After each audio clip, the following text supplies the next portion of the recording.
3월 24일 새벽기도 말씀 묵상 누가복음 12장 1절에서 12절까지의 말씀입니다.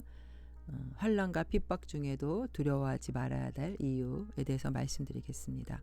예수님은 앞에 누가복음 11장에서 바리새인과 율법교사들의 그런 외식적인 신앙을 책망하시고 이제 이어서 그들의 그 위선적인 신앙을 누룩에 비유하면서 말씀하고 계십니다. 누룩이라는 것은 아주 작은 그 효모가 들어갔을 때 크게 부풀어 가는 것처럼 이들의 그 부정적이고 악한 그런 영향력이 전파되는 것을 말합니다.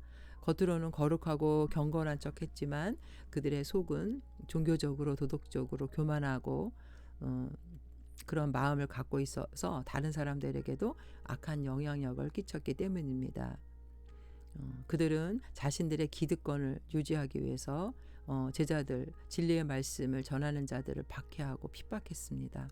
이제 예수님께서는 이러한 다가올 박해에 대해서 예수님의 제자들이 두려워하지 않고 진리의 말씀으로 잘 극복하면서 이겨내기를 바라는 그런 마음으로 말씀을 주고 계시는 것입니다. 12장 1절에서부터 3절까지 말씀은 그동안에 무리 수만 명이 모여 서로 밟힐 만큼 되었더니 예수께서 먼저 제자들에게 말씀하여 이르시되 바리새인들의 누룩 곧 외식을 주의하라. 감추인 것이 드러나지 않을 것이 없고 숨긴 것이 알려지지 않을 것이 없나니 이러므로 너희가 어두운 데서 말한 것이 광명한 데서 들리고 너희가 골방에서 교회되고 말한 것이 지붕 위에 전파되리라. 이 작은 누룩 이들의 위선적인 그런 신앙이 사회에 나쁜 영향을 끼치고 전파된 것처럼 우리는 정말 그 그리스도인의 그 향기 하나님의 자녀로서 선한 영향력을 끼치는 자들이 되어야 될 줄로 믿습니다. 진리의 말씀을 전하고 영혼을 살리는 귀한 사명, 이것이 바로 우리에게 주어진 사명인 것입니다. 2절에 감추인 것이 드러나지 않을 것이 없고 숨긴 것이 알려지지 않을 것이 없다라는 말씀은 정말 진리의 말씀은 아무리 그것을 막으려고 해도 결국에는 다 드러난다는 것입니다.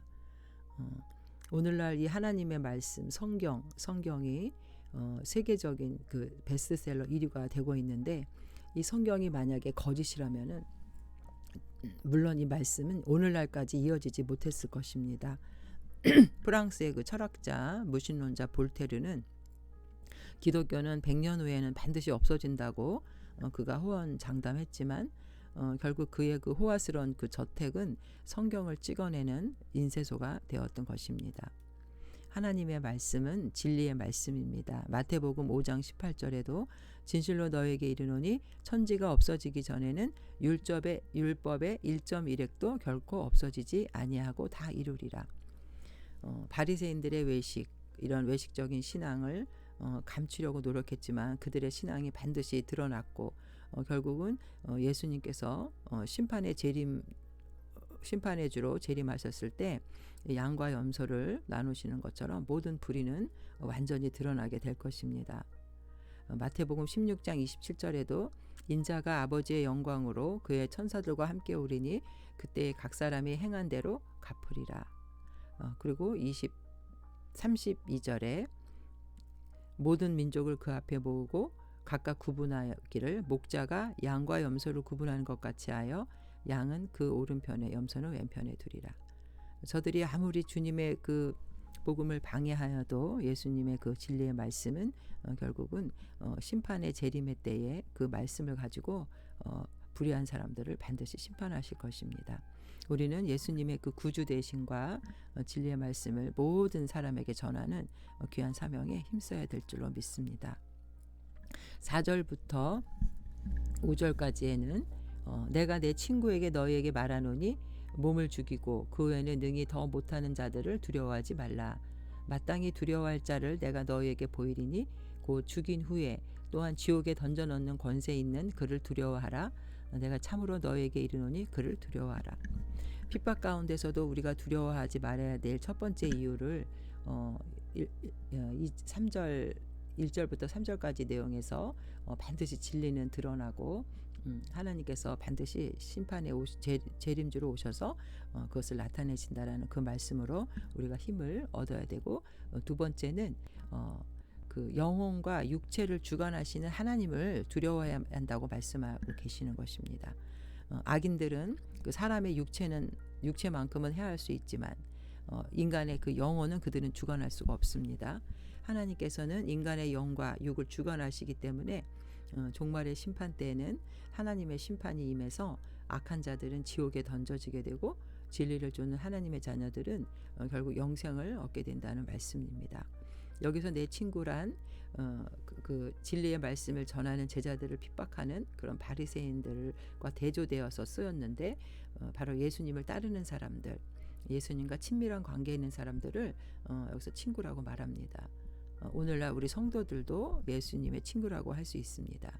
그래서 요한복음 15장 14절에도 너희는 내가 명하는 대로 행하면 곧 나의 친구라. 하나님의 말씀대로 순종하며 따르는 자들이 예수님의 가족이고 친구라고 성경에서 얘기하고 있습니다. 이 세상의 박해자들의 그 인간을 우리는 두려워하지 말아야 됩니다. 진정 우리가 두려워해야 될 대상은 몸을 죽이는 자가 아니라 우리의 영혼을 멸하시는 분이십니다. 왜냐하면 우리 육체는 죽음이 왔을 때 우리 육체의 죽음이 우리의 삶이 끝나는 것이 아닙니다. 우리가 육신 안에 거하면서 이 세상에서의 삶은 장차 앞으로 우리가 하나님 나라에서 누리게 되는 그런 영원한 삶에 비하면은 아주 지극히 초라하고 짧은 것이기 때문입니다. 그러나 우리 영혼의 죽음은 영원한 멸망이냐 아니면 영원한 생명을 얻느냐를 결정짓는 것이기 때문에 아주 중요한 것입니다. 그래서 요한복음 11장 25절에도 예수께서 이르시되 나는 부활이요 생명이니 나를 믿는 자는 죽어도 살겠고 무릇 살아서 나를 믿는 자는 영원히 죽지 아니하리니 이것을 내가 믿느냐. 우리는 우리에게 이 육체가 있어서 고통도 있고 세상에서 환난을 당하지만 그것을 잘 이겨냈을 때 결국 우리에게는 영원한 하나님의 나라, 영원한 생명이 있다는 것을 잊으면 안 되겠습니다. 눈에 보이는 것은 잠깐이요, 보이지 않는 것은 영원하다고 성경에서 말씀하고 있습니다. 이렇듯 우리에게 영원한 부활의 소망이 있기 때문에 우리는 그 핍박과 박해를 반드시 이겨내야 됩니다. 그것이 바로 예수님을 시인하고 부인하지 않는 나의 믿음으로 그것이 결정된다는 것을 알 때 우리의 주님에 대한 믿음이 얼마나 중요한지 모르겠습니다. 그리고 이제 세 번째는 주님께서는 우리를 철저하게 보호하고 안전하게 지켜주시기 때문에 우리가 핍박을 두려워하면 안 된다는 것입니다. 6절과 7절 참새 5마리가 두 아사리온에 팔리는 것이 아니냐. 그러나 하나님 앞에는 그 하나도 잊어버리시는 바 되지 아니하는도다. 너에게는 심지어 머리털까지도 다 세신 바 되었나니 두려워하지 말라. 너희는 많은 참새보다 더 귀하니라. 예수님께서는 우리가 얼마나 인간이라는 존재가 귀한 것인지 그 하찮은 참새까지도 하나님이 귀하게 여기시고 잊어버리지 아니하신다. 그리고 우리의 머리카락까지도 세신 바 되었다. 이렇게 말씀하고 계십니다. 하나님의 진리의 말씀을 쫓는 자들, 하나님의 자녀들을 하나님께서 이렇게 보호하고 계신다는 말씀입니다. 우리가 시편 139편에서도 1절에 여호와여 주께서 나를 살펴보셨으므로 나를 아시나이다. 주께서 내가 앉고 일어섬을 아시고 멀리서도 나의 생각을 밝게 아시오며 나의 모든 길과 내가 눕는 것을 살펴보셨으므로 나의 모든 행위를 익히 아시오니 여호와여 내 혀의 말을 알지 못하시는 것이 하나도 없으시니이다. 하나님은 우리의 모든 걸 다 알고 계십니다. 그래서 우리가 어떤 환난과 고난에 처했을 때 우리가 두려워하지 말아야 될 것은 내 사정을 주님이 알고 계신다는 것이죠. 그리고 나를 도우실 분은 바로 천지를 지으신 여호와 하나님이시라는 것입니다. 우리에게 늘 하나님께서 말씀하시는 것은 염려하지 말라. 그 염려가 우리의 문제를 해결해 줄 수 없다는 것입니다. 염려라는 단어 속에는 사람의 목을 조인다는 그런 뜻이 있는데 계속해서 우리가 염려하다 보면 결국 사람이 자기 자신의 생명을 끊을 수도 있다라는 거죠. 염려하지 말라라는 단어가 365회나 나온다고 합니다. 매일매일 우리는 염려하지 말아야 되죠. 하루하루가 주님께서 우리를 인도해 주시고 지켜주시는 그 하루가 되기 때문에 그렇습니다. 그리고 이제 8절과 9절에서 박해당할 때 우리가 정말 최후의 심판대 앞에서 그 운명이 달라지게 될 것도 말씀하고 계십니다. 내가 또한 너희에게 말하노니 누구든지 사람 앞에서 나를 시인하면 인자도 하나님의 앞에서 그를 시인할 것이요 사람 앞에서 나를 부인하는 자는 하나님의 사자들 앞에서 부인을 당하리라.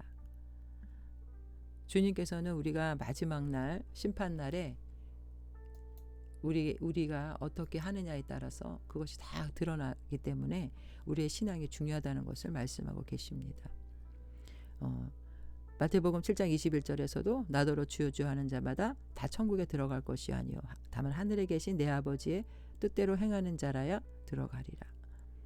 우리가 정말 주님 앞에서 이 세상에서 살아갈 때에 주님을 시인하고 어떠한 고난과 환난 가운데서도 믿음을 지켜야 하는 것이 바로 우리가 최후의 하나님 앞에서 결산의 날이 있다라는 것입니다.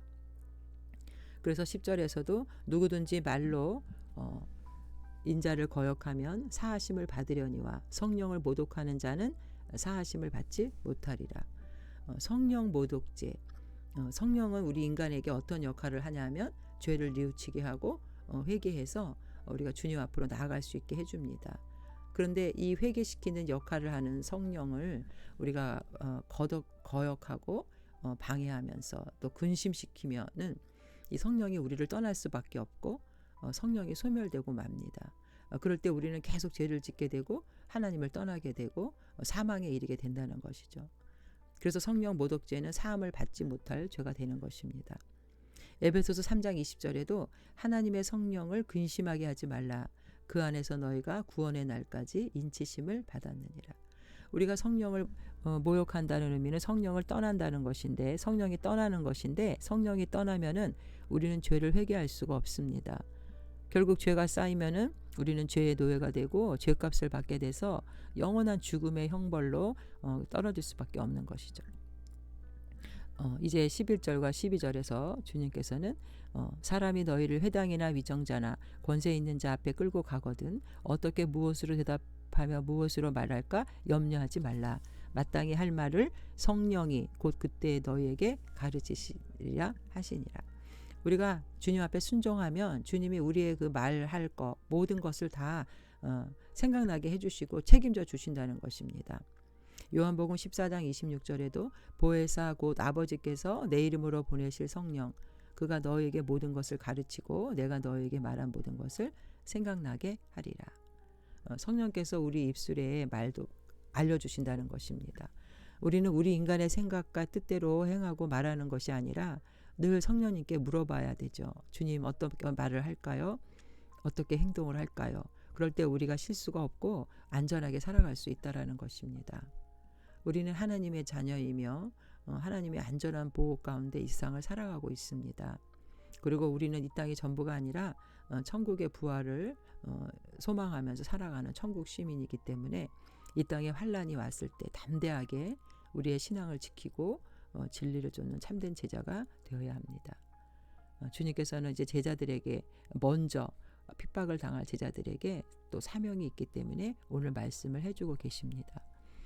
반드시 우리 진리의 말씀은 드러나는 것이고 최후의 심판날 우리가 평가를 받고 그리고 하나님의 그 전능하신 능력으로 우리는 인도와 보호를 받는 자녀이기 때문에 두려워하지 말아야 됩니다.